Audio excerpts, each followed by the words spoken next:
ध्यान से, उसे जिंदा रखना है, समझे? गन लिए हुए एक आदमी बेहोश लड़के को घसीटता हुआ अपने बॉस के पास ला रहा था। मुंबई का सबसे मशहूर बार कासा डे अगावा इस वक्त शमशान बना हुआ था। चारों तरफ लाशें पड़ी थी, खून फर्श पर बह रहा था। हवा में बारूद और मौत की गंध घुली हुई थी। तो कई जगह कटे हुए हाथ, तो किसी का भेजा फर्श पर बिखरा हुआ था। उसी बिखरे हुए भेजे को कुचलकर वो आदमी अपने बॉस के पास आया। उसका निशान चेक करो। उस आदमी ने अपना सिर हिलाया और उस बेहोश पड़े लड़के की शर्ट को फाड़ दिया। उसके सीने पर ड्रैगन का टैटू बना हुआ था। सर, ये वही है। बॉस अपने घुटने के बल बैठा और उस बेहोश लड़के के चेहरे पर गन टिकाई। Happy birthday boy. I hope तुम्हें तुम्हारा बर्थडे गिफ्ट पसंद आए। गन की क्लिक साउंड सुनकर बॉस ने पीछे मुड़कर देखा तो एक बॉडीगार्ड खून से लथपथ था।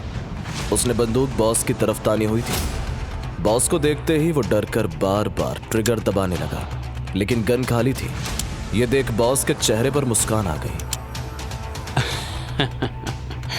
I like your loyalty. मरने के वक्त भी अपने मालिक को बचाना चाहता है।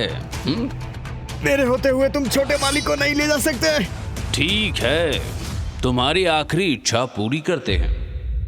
और अगले ही पल बॉस ने धारदार खंजर उसकी थोड़ी में घुसा दिया। बॉडीगार्ड कुछ पल तक तड़पता रहा और फिर उसकी आंखें बेजान हो गईं। तभी बॉस का फोन बजा। बॉस ने अपना फोन निकाला और मोबाइल स्क्रीन देखी तो उसके चेहरे पर से मुस्कान गायब हो गई। उसने तुरंत फोन रिसीव किया। वो हमें मिल गया है। Breaking news. देश के जाने माने बिजनेस टाइकून अनिरुद्ध सूर्यवंशी के बेटे विक्रम सूर्यवंशी को किडनैप कर लिया गया है।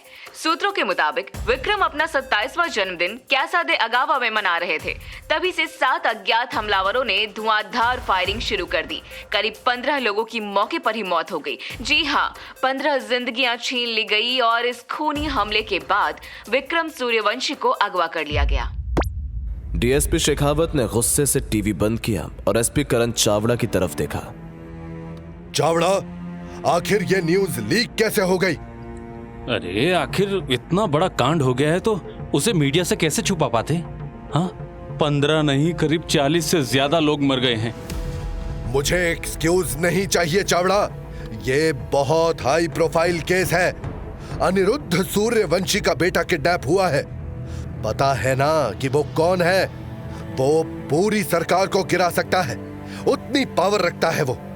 सुबह से हर बड़े नेता का फोन आ चुका है मुझे लगता है कि कहीं कल हमारे सस्पेंड होने की खबर ना आ जाए। दोनों बात कर ही रहे थे कि तभी एक कांस्टेबल भागते हुए डीएसपी के कैबिन में एंटर हुआ।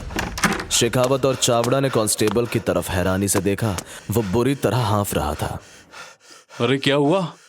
सर, वो अनिरुद्ध सूर्यवंशी सर आए हैं। जैसे ही डीएसपी के कानों में ये नाम पड़ा, उनके होश उड़ गए।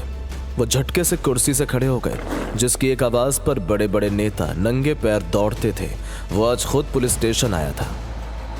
डीएसपी शेखावत और कांस्टेबल चावड़ा बाहर निकले। 4-5 बॉडीगार्ड काले सूट में गन लिए खड़े थे और उनके बीच 3 पीस सूट में लगभग 50 साल का एक शख्स खामोश लेकिन खौफनाक मौजूदगी के साथ खड़ा था। वो और कोई नहीं बल्कि अनिरुद्ध सूर्यवंशी था।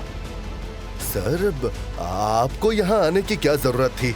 एक फोन कर दिया होता तो मैं खुद हाजिर हो जाता। डीएसपी सर, मुझे आपकी चापलूसी नहीं, मेरा बेटा चाहिए। आपके पास 48 घंटे हैं।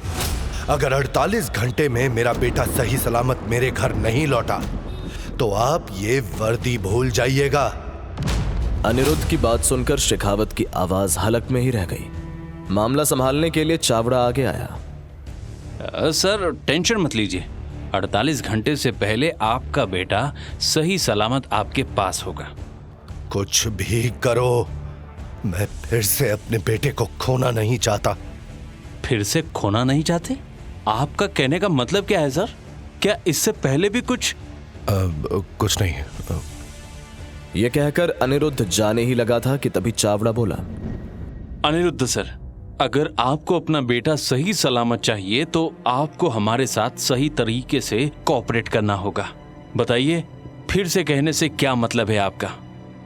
अनिरुद्ध ने आह भरी और फिर चावड़ा से कहा, ठीक है, इससे पहले भी मेरा बेटा किडनैप हो चुका है। यह सुनकर चावड़ा और शेखावत चौंक गए। कब? आज से 15 साल पहले, जब वो 12 साल का था।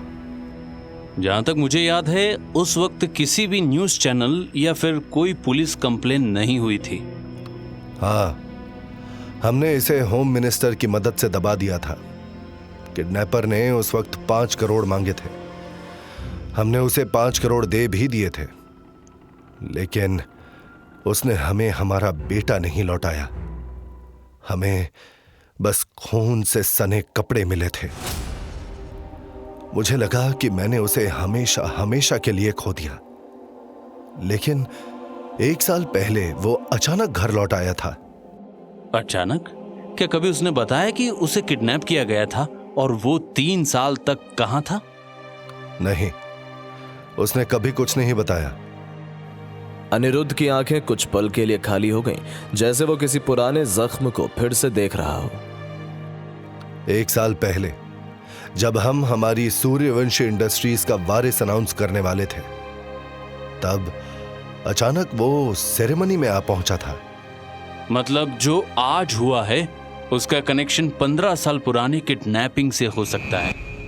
मुझे नहीं पता, लेकिन एक बात जानता हूं, जो लोग 15 साल पहले मेरे बेटे को नहीं मार पाए थे, इस बार वो उसे जिंदा नहीं छोड़ेंगे। कमरे में कुछ पल के लिए सन्नाटा छा गया। दीवार पर लगी घड़ी की टिक टिक जैसे मौत की गिनती कर रही थी। सर, हमें विक्रम के कमरे, उसके दोस्तों और पिछले 1 साल की पूरी हिस्ट्री चाहिए। वो किससे मिलता था, कहां जाता था, सब कुछ। आपको सब मिलेगा, लेकिन याद रखिए, अगर मेरे बेटे को कुछ हुआ तो सिर्फ अपराधी ही नहीं, ये सिस्टम भी नहीं बचेगा। ये धमकी नहीं थी, ये एक बाप का दर्द था और एक ऐसे आदमी की चेतावनी जिसके पास ताकत भी थी और जुनून भी। वहीं वहां से 300 किलोमीटर दूर एक बंद बंदरगाह के यार्ड में विक्रम चेयर से बंधा हुआ था। उसके आसपास उसे घेर कर कई सारे गुंडे खड़े थे। आखिर इस पिद्दी को जापान वाले किडनैप क्यों करना चाहते हैं? शायद इसके बाप के पास अरबों की दौलत है, इसलिए। लेकिन वो लोग इसे जापान क्यों ले जाना चाहते हैं? यहाँ रखकर भी तो फिरौती मांग सकते हैं। इसे कोई आम जापानियों ने नहीं किडनैप किया है। तुम याकुजा गैंग के बारे में जानते हो? हाँ, वही जापानी अंडरवर्ल्ड गैंग जो अपने आप को समुराई मानती है और यहाँ तक कि वो जापान की सरकार को भी चलाते हैं।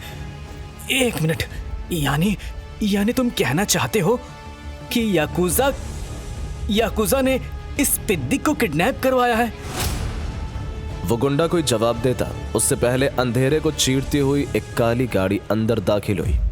हेडलाइट्स सीधे विक्रम के चेहरे पर पड़ी। गाड़ी से एक जापानी आदमी उतरा।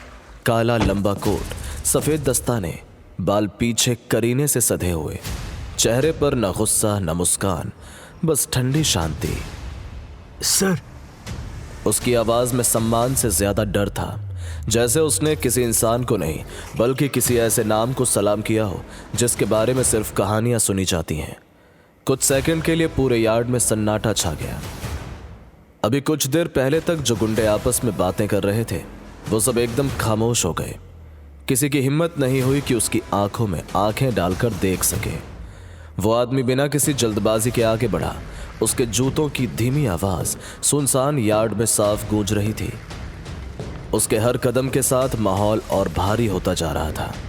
ऐसा लग रहा था जैसे वहां मौजूद सभी लोग उसकी मौजूदगी में अपनी सांसें तक नियंत्रित करके ले रहे हों।